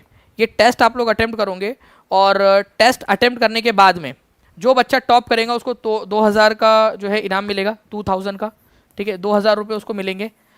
अगर वो आउट ऑफ नंबर लेकर आता है तो उसको 1000 रुपये एक्स्ट्रा मेरी तरफ से। और जो बच्चा सेकंड नंबर पे आएगा, ठीक है, उसको 1500 रुपये, अगर वो आउट ऑफ लेकर आता है तो 1000 रुपये मेरी तरफ से। और कोई बच्चा थर्ड नंबर पे आता है और आउट ऑफ नंबर लेकर आता है तो 1000 रुपये। और बाकी की जो बच्चे रहेंगे 20 बच्चे इनके बाद में, मतलब 20 नंबर तक के जो बच्चे रहेंगे उनको 500 रुपीज़। रकम छोटी है आप लोगों के लिए, आप लोग तो बड़े लोग, ठीक है, बट ये पारितोषिक आप लोगों के लिए आपको एक मोटिवेशन देगा, नाम आएगा आप लोगों का और उसको मोटिवेशन देगा आप लोगों को, ठीक है। टेस्ट कैसे देना है, तो नीचे में एक लिंक दी गई है रजिस्ट्रेशन की, ठीक है, नीचे में मैं आपको दिखा भी देता हूँ, ओके। लिंक कैसे दी गई है उसको देख लीजिए, कैसे रजिस्टर करना है आप सभी लोगों ने, ठीक है। टीचिंग परीक्षा पे चले जाइए आप सभी लोग, ठीक है, टीचिंग परीक्षा, ओके, सर्च कर लीजिए। टीचिंग परीक्षा का जो यूट्यूब चैनल है उस पर चले जाइए आप लोग, ओके। आप देख सकते हो ये आप लोगों की क्लास चल रही है, ओके। आपकी क्लास के नीचे में आप देखोगे, यहाँ पर मैं डिस्क्रिप्शन बॉक्स के अंदर में, यहाँ ये डिस्क्रिप्शन बॉक्स है, इसको डिस्क्रिप्शन बॉक्स कहा जाता है। यहाँ पर मैं देखिए महा मैराथन जो है इसके लिए रजिस्ट्रेशन फॉर्म है, जैसे ही इस पर क्लिक करोगे आप, एक फॉर्म खुलेगा आपका। इस फॉर्म को आप लोगों ने फिल कर लेना है, साइन इन जरूरी है, साइन इन करने बोलेंगे तो साइन इन कर लेना है, ऐसे जो भी करना रहेगा, ठीक है। बाकी वो फॉर्म फिल कर सकते हो। इसके अलावा जो है फ्रेंड्स, टीचिंग परीक्षा का व्हाट्सएप चैनल है, इसके ऊपर में आप कर सकते हो। जैसे ही इस पर क्लिक करोगे तो व्हाट्सएप का ये चैनल आपका खुल जाएगा, उसमें ज्वाइन कर लेना आप लोग, ठीक है, उसमें ज्वाइन हो सकते हो, वहाँ भी इंपॉर्टेंट इन्फॉर्मेशन आपको मिलेगी। और साथ ही साथ मान लीजिए अगर आपको जो है आप कोर्स परचेस करना चाहते हो TRE 3 या 4 का जो भी है आपका, तो ये लिंक ट्री की लिंक है, उस पर क्लिक करोगे तो आप यहाँ से डायरेक्टली कोर्स को परचेस कर सकते हो, ठीक है। जो भी आपने कोर्स लेना है आप लोग यहाँ से ले सकते हो। TRE 3 का लेना है तो TRE 3 का ले सकते हो आप लोगों को, जो भी कोर्स चाहिए आपको, ठीक है। ये जैसे मान लीजिए रिवीजन कोर्स लेना है आप लोगों ने, तो आप इस पर क्लिक करोगे तो यहाँ पर मैं आपको केवल 300 रुपये में पूरी रिवीजन जो बैच है वो मिल जाएगी आपको, ओके। तो इस तरीके से आप लोग कर सकते हो। बाकी जो है फ्रेंड्स हम लोग मिलेंगे, और भी आपके लिए जो जो भी नई नई चीज़ें की जाएंगी, वो योगा के लिए मैं आपसे कब से कहने वाली थी सर, बट आपने, चलिए अच्छी बात है, योगा स्टार्ट क्लास के लिए, जी बिल्कुल। तो योगा क्लास के लिए कितने लोग रेडी है योगा के लिए, मैं उसका खर्चा मैं उठा लूँगा, ठीक है। आप बताइए, 7 दिन का हम लोग करेंगे योगा, और मैं भी आप लोगों के साथ में करूँगा, उसमें ऐप पर करेंगे हम लोग, ठीक है। आप लोग मेरे को बताना अगर आप लोग रेडी हो तो कल मैं आपको उसकी भी लिंक दे दूंगा, ठीक है, उसमें आपको कोर्स में ऐड करवा दूंगा मैं आप लोगों के लिए, ठीक है। एक लिंक बनाएंगे हम लोग, जो बच्चे रहेंगे उन लोगों को जो है वो वहाँ पर मैं ऐड करवा देंगे, ठीक है। नहीं, 10 जून को एग्जाम डेट तो नहीं है दीप्ति जी। एक मैं आप लोगों को और चीज़ बोल रहा हूँ, अगर मान लीजिए कि 20 जून को एग्जाम नहीं होती, जैसे कल आपको पता ही है कि स्टे लग गया एग्जाम के ऊपर में, नोटिफिकेशन पे, अगर 20 जून को एग्जाम नहीं होती तो क्या मैं 20 जून को मैं ऑल इंडिया टेस्ट लूँ आप लोगों की? ऑल इंडिया टेस्ट कितने लोग रेडी है? अगर आप रेडी हो तो मुझे बताइए कमेंट करके कि अगर बीपीएससी एग्जाम नहीं लेता है तो मैं लूंगा। क्यों? क्योंकि मैं चाहता हूं कि मेरे बच्चे 20 तारीख पढ़ समझ के ही पढ़े। कोई भी एक बच्चा ऐसा ना हो कि स्टे लग गया तो अपनी अपनी जो है पढ़ाई को ढीला छोड़ दे। कितने लोग चाहते हैं मेरे को इस वीडियो के नीचे में कमेंट करके जरूर बताना, जैसे ही चाहते हैं आप लोग, जितने भी लोग चाहते हैं। 3600 लोग अभी भी जुड़े हुए आखिरी तक भी, मेरे को कमेंट्स दिखने चाहिए इन 3600 लोगों के, तब मैं समझूंगा कि यार हाँ आप लोग चाहते हो। ठीक है, कमेंट करना, मेरे को बताना। ठीक है, तो अगर हुआ तो पूरी मैं जान लगा दूंगा, पूरी मेहनत आप लोगों के लिए कि 20 जून को या तो बीपीएससी की एग्जाम हो जाए। ठीक है, अगर नहीं लेता बीपीएससी तो हम लेंगे टीचिंग परीक्षा के ऊपर में आप लोगों की ऑल इंडिया महा टेस्ट। ठीक है, टीचिंग परीक्षा के ऐप के ऊपर में बिल्कुल एग्जाम वाला पैटर्न, जैसे एग्जाम होती है बिल्कुल वैसे ही एकदम उसी एकदम इसमें फ्री ऑफ कॉस्ट आप लोगों के लिए, बिल्कुल फ्री ऑफ कॉस्ट आपके लिए। ठीक है, आप बताइए, क्योंकि इससे क्या होगा पता है आपका, आपकी ना पढ़ाई 20 जून के हिसाब से हो जाएंगी। पेपर अगर जितना भी फिर एक्स्ट्रा समय अगर मिलता भी आपको तो वो आपके लिए बोनस समय होगा उन बच्चों के लिए जो टीचिंग परीक्षा के बच्चे हैं, जो टीचिंग परीक्षा पर पढ़ रहे हैं उन बच्चों के लिए। यहाँ पर मैं जो टीचिंग परीक्षा परिवार यूट्यूब परिवार का हिस्सा है उन लोगों के लिए एक्स्ट्रा पॉइंट हो जाएगा। तो जैसे ही ये वीडियो खत्म होता है उसके नीचे में कमेंट जरूर कर देना, मुझे बताना। ठीक है, कि कितने लोग रेडी है। अगर है तो मैं आपको बताऊंगा। दूसरी चीज़, मुझे योगा के बारे में बताना कि योगा सेशन क्या 7 दिन का मैं आपके लिए अरेंज करूँ, आपके मेंटल हेल्थ के लिए, आपकी आपकी मेंटल पावर को बूस्ट करने के लिए, योगा प्राणायाम उसके लिए। ठीक है, अगर आप बोलोगे तो मैं करवा दूंगा आपके लिए। ठीक है, चलो, thank you very much, take care and bye, God bless you all. World history Samar Raj ji बहुत जल्दी आपको जो है ना बहुत जल्दी आपको वर्ल्ड हिस्ट्री का पूरा पूरा, ठीक है, दो लेक्चर 2-2 घंटे के करके 4 घंटे का मैं पूरा आपको वर्ल्ड हिस्ट्री खत्म कर दूंगा। ठीक है, सेशन को लाइक कर दीजिए, चैनल को सब्सक्राइब कर दीजिए फ्रेंड्स। मिलते हैं हमारे कल वाले सेशन के अंदर में, तब तक के लिए take care and bye, God bless you all, thank you, bye.